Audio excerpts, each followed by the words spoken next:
갓난아기가 하루가 다르게 쑥쑥 자라듯이 우리의 믿음도 쑥쑥 자라는 것은 오래 믿는 자나 이제 믿음을 시작하는 자나 우리의 간절한 바람이지요. 그런데 그러한 바람대로 우리의 믿음이 성장하고 있습니까?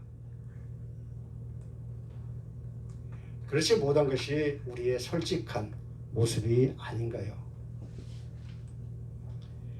고린도전서 3장은 교회 지도자들의 직분이 어떠한가를 밝힘으로써 교회 지도자들은 필연적으로 그리스도 안에서 하나가 될 수밖에 없으며 따라서 어떤 특정한 지도자를 내세워 자랑함으로 교회에 분열이 일어나고 교회에 다툼이 일어나는 것은 전혀 있을 수 없는 일이라고 오늘 본문의 저와 여러분에게 가르쳐주고 있습니다. 그 중에서 오늘 본문 말씀을 보면 1절에서 4절을 보니까 고린도 교회의 당파의 문제를 다시금 부각시켜서 교회 분쟁의 원인이 고린도 교회 성도들의 영적 미성숙함을 지적하는 내용이고 5절과 9절을 보면은 그 지도자들이 다 한 그리스도 안에서 각기 다른 은사를 받아서 분업적인 일을 하는 것을 우리에게 설명하고 있습니다. 고린도 교회 성도들은 믿은 지 꽤 오래됐지만 그들에게 믿음이 성장하지 못했어요. 그러면 고린도 교회 성도들은 왜 믿음이 성장하지 못했을까요? 무엇이 그들로 하여금 바울로부터 너희는 육신에 속한 자라고 하는 책망을 들을 수밖에 없었을까요? 저는 오늘 고린도 교회 성도들의 믿음을 보면서 나의 믿음, 여러분의 믿음은 어떤지 다시 한번 점검하고 정말 우리의 믿음이 성장하기 위해서는 어떠한 것들이 가로막고 있는지 그거를 알고 깨달아서 그거를 말씀으로 물리치고 기도로 물리쳐서 승리하는 삶을 사시기를 주님의 이름으로 간절히 축원합니다. 첫 번째로 세속적인 성품에 대한 미련을 가지고 있습니다. 우리 본문 3장 3절을 다 같이 한번 읽어보겠습니다. 시작. 너희는 아직도 육신에 속한 자로다. 너희 가운데 시기와 분쟁이 있으니 어찌 육신에 속하여 사람을 따라 행함이 아니리요. 아멘. 바울은 고린도 교회 성도들에게 예전처럼 지금도 단단한 음식을 먹을 수 없을 정도로 소화력이 약한 이유가 그들이 여전히 육신에 속한 자들이기 때문에 이들이 소화력을 제대로 말씀을 먹지 못, 단단한 음식을 먹지 못한다고 이유를 우리에게 알려주고 있습니다. 육신에 속한 자라는 헬라어는 사르키코스라고 하는데요. 성령을 받지 않는 육체의 본성을 가진 자, 곧 자연인과 구분되는 말로 은혜로 구원을 받았지만 그들 안에 여전히 육적인 것을 버리지 못해가지고 자연인과 같은 본성의 행동을 하는 영적으로 어린아이와 같은 초보적인 그런 신앙을 가진 자들을 가리키고 있습니다. 당시 미련한 세상의 지혜로에 소망을 두었던 헬라 문명 속에 살고 있었던 고린도 교회의 성도들은 바울이 그들에게 복음을 전했을 때 그들이 가지고 있던 세상적인 미련한 지혜를 가지고 복음을 판단함으로 말미암아 단순한 십자가의 도에 미처 깨닫지 못했어요. 즉 그들은 복음의 심오한 진리를 깨달을 수 있는 경지에까지 도달하지 못하고 여전히 초보에 머물러 파당을 짓고 분쟁을 일삼는 그런 삶을 살고 있었어요. 그래서 바울은 그들에게 아직까지 심오한 복음의 진리를 가르칠 수가 없었습니다.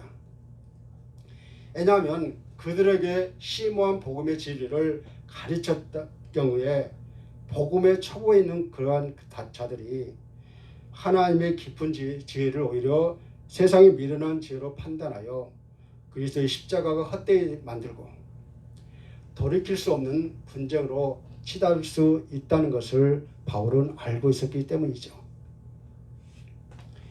이제서 사도 바울은 고린도 교회 성도들이 하나님의 깊은 지혜를 깨닫지 못하는 그러한 이유는 고린도 교회 성도들이 육신에 속해 있기 때문에 여전히 시기와 분쟁을 일삼고 있다라고 말하는 것이죠.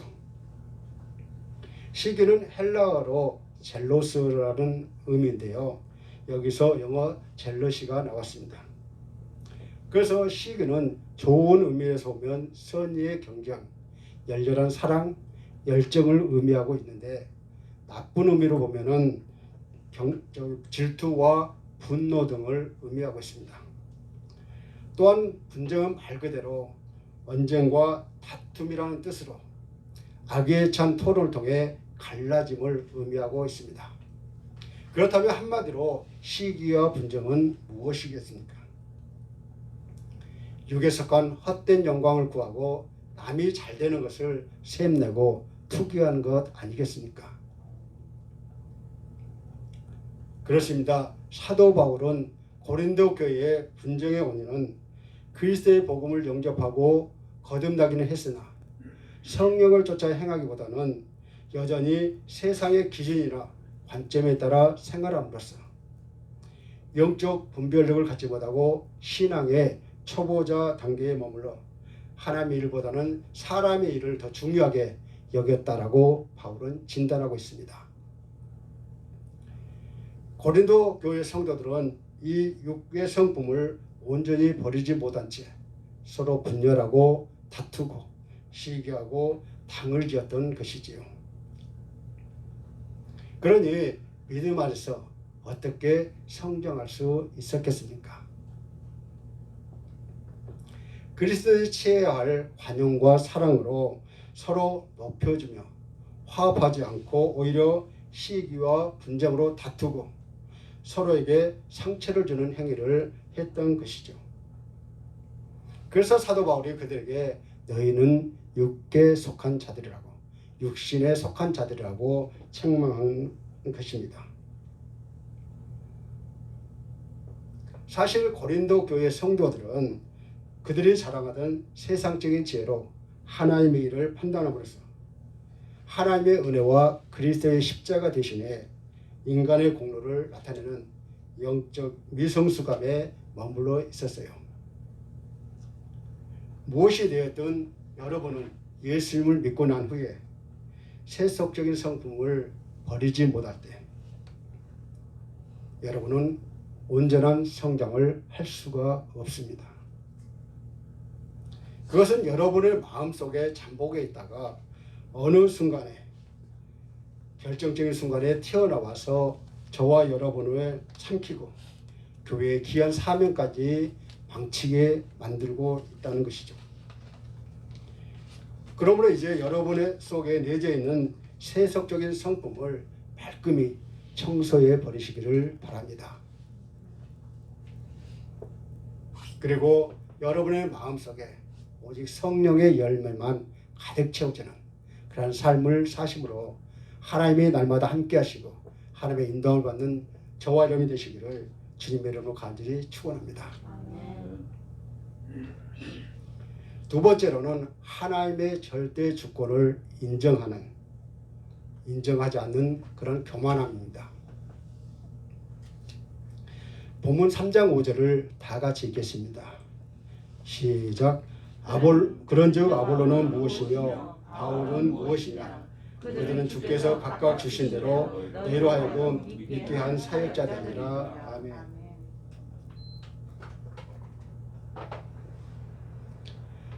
바울은 바울파, 아볼로파로 등으로 나뉘어 싸우던 고린도 교회 성도들 향해서 그런즉 아볼로는 무엇이며 바울은 무엇이냐라는 반문하면서 그들은 단지 심고 물 주는 자들에 불과하고 오직 믿음으로 자라게 하는 이는 하나님이시라고 그렇게 분명하게 우리에게 밝혀주고 있어요. 우리말에 어떤 것을 무시하기 위해 비아냥거림을 표현으로 그게 아무것도 아니다라는 그러한 뜻으로 그게 뭐야? 라고 말하고 있는데요. 본문에 무엇이냐는 바로 그런 경멸적인 말투의 표현입니다. 당시 고린도 교회는 4개의 당파로 나뉘었습니다. 바울파, 아볼로파, 게바파, 그리스도파라고 이렇게 4개 파로 나누어졌는데, 바울이 여기서 바울파와 아볼로파만 언급한 것은 두 당파가 가장 대표적이고 가장 대립적인 양상을 띄었기 때문입니다. 사역자라 말은 헬라어로 디아코노스인데 섬기는 자라는 뜻입니다. 이 말은 종, 대리자, 사자, 집사 등으로 번역되는데, 여기서 섬기는 자라는 원래의 뜻을 가진 그 종으로 보는 것이 타당합니다. 따라서 바울이나 아볼로는 아무것도 아니며 오직 복음을 전하기 위해 주께서 보내신 종에 불과하다는 것이죠. 하지만 정말로 바울과 아볼로가 아무것도 아닌 존재였겠습니까? 당시 성도들로 보나 오늘날 우리를 볼 때 두 사람은 복음을 전파하는 사람으로서 우리에게 선한 영향을 끼친 그러한 사람들입니다. 그럼에도 바울은 주님의 복음을 전하는 도구일 뿐이지 아무것도 아니라고 그렇게 강조하고 있습니다.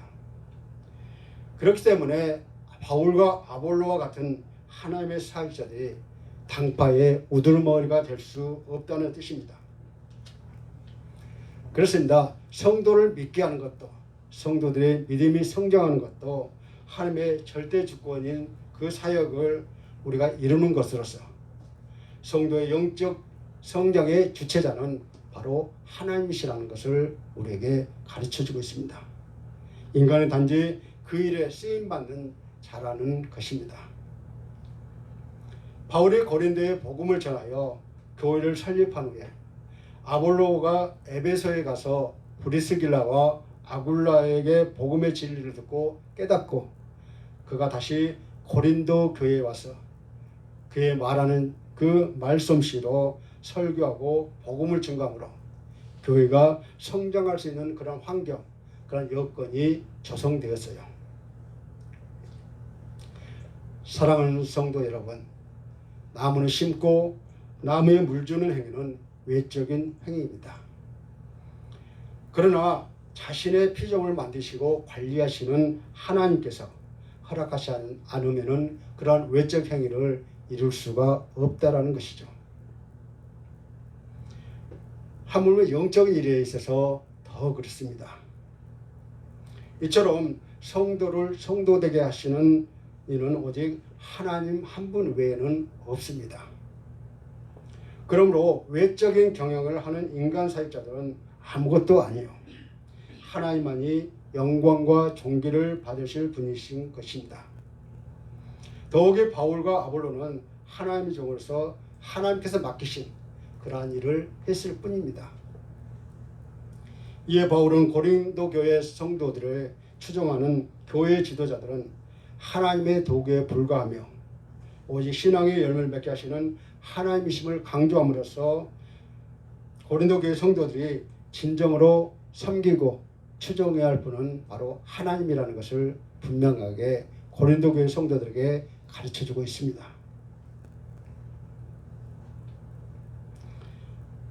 이 말은 교회 지도자들을 존중하지 말라는 것은 결코 아닙니다. 교회 지도자들은 하나님의 종으로 세움받은 자이므로 마땅히 존경하며 따라야 합니다. 다만 교회 지도자들은 어떤 경우에 있어서도 숭배의 대상이나 교회의 우두머리가 될 수 없다는 것이죠. 그럼에도 이 사실을 큰 관심 없이 넘긴 채 인간의 힘만을 의지하고 자랑하는, 그것만을 소망할 때 결국 믿음의 성장은 멈출 수밖에 없으며 오히려 신앙의 실패를 맞게 되는 것입니다. 고린도 교회 성도들이 파당을 나누어 분쟁하게 된 것은 세상적인 지혜로 하나님의 일을 판단하고 세상적인 기준이나 관점에서 그들의 지도자를 편애하고 추종한 까닭입니다.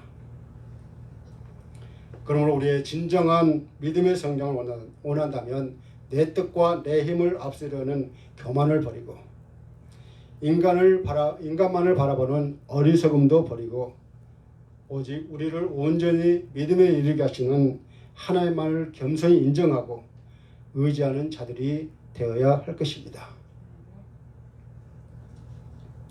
세 번째로 은사의 다양성을 모르는 무지입니다. 본문 3장 8절을 다 같이 읽겠습니다. 시작. 심는 이와 물 주는 이는 한 가지이나 각각 자기가 일한 대로 자기의 상을 받으리라. 아멘.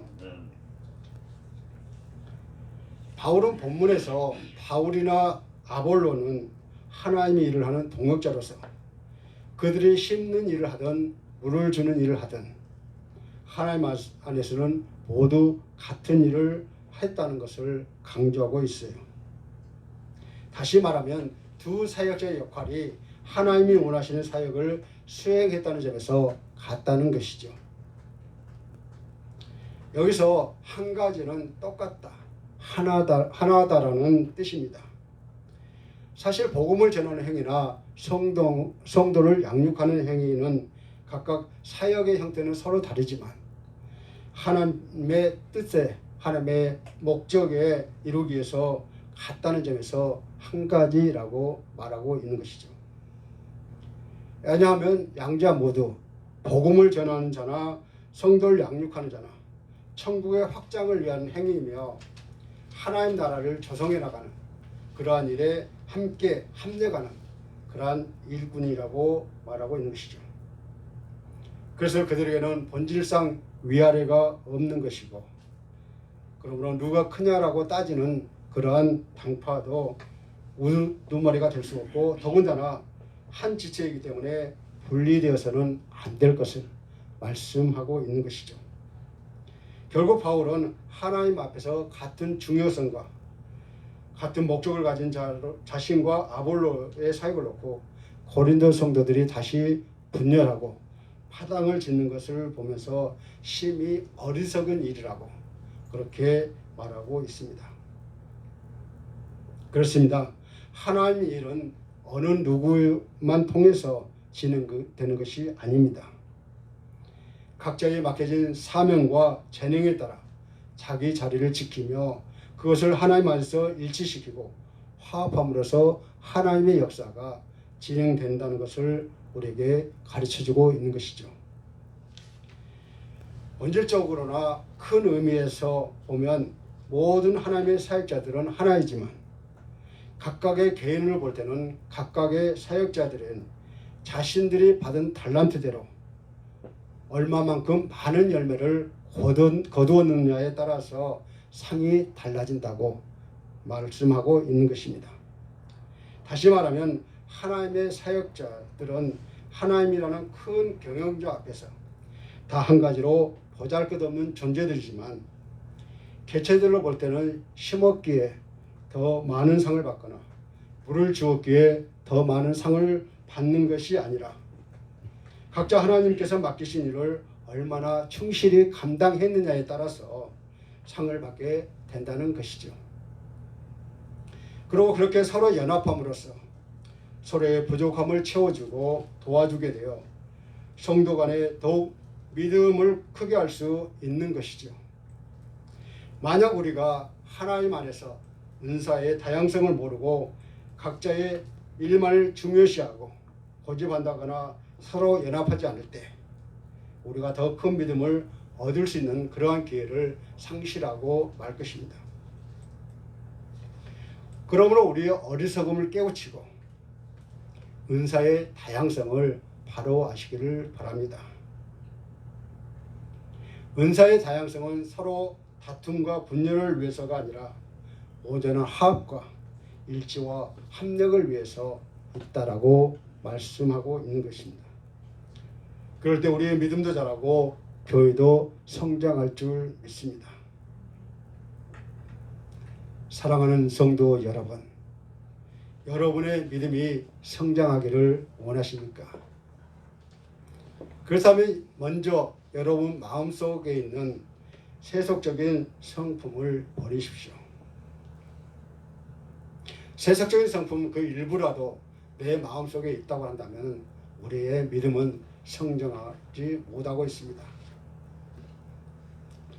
다음으로 여러분은 믿음을 성장시키는 하나님의 절대 주권을 겸손히 인정하고 항상 어떤 때든지 사람을 자랑하고 내세우는 교만함을 버리라고 그렇게 말씀해 주고 있습니다.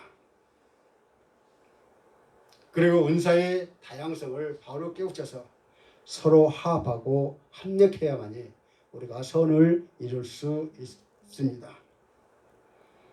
그럴 때 여러분의 믿음은 사단의 그 어떤 책략이나 우리를 미혹하는 주의 그 무엇으로도 우리의 믿음을 방해받지 않고 나날이 성장해 갈 것입니다. 말씀을 맺겠습니다. 오늘 우리는 본문을 통해서 영적으로 성숙하지 못했던 고린도 교회 성도들이 인간적인 생각만 앞세웠기 때문에 시기와 분쟁을 일삼았을 뿐만 아니라 결국 교회의 분열까지 초래하게 되었던 것입니다. 하나님 나라 확장을 위해 복음 전파에 전심전력해야 할 사람들은 교회의 사역자들 뿐만 아니라 하나님의 부르심을 읽어 각자 받은 달란트대로 봉사해야 하는 성도들도 복음에 전심전력해야 한다고 우리에게 가르쳐주고 있습니다. 그래서 사람을 따라 행하는 자들이 되지 말고 하나님께서 약속하신 상급을 바라보며 인내와 겸손으로 헌신으로 믿음의 선한 경주로 하는 우리 모두가 되시기를 주님의 이름으로 간절히 축원합니다. 매 이 시간 내 믿음의 성장을 가로막고 있는 것이 무엇인지 잠시 묵상 기도 하시겠습니다.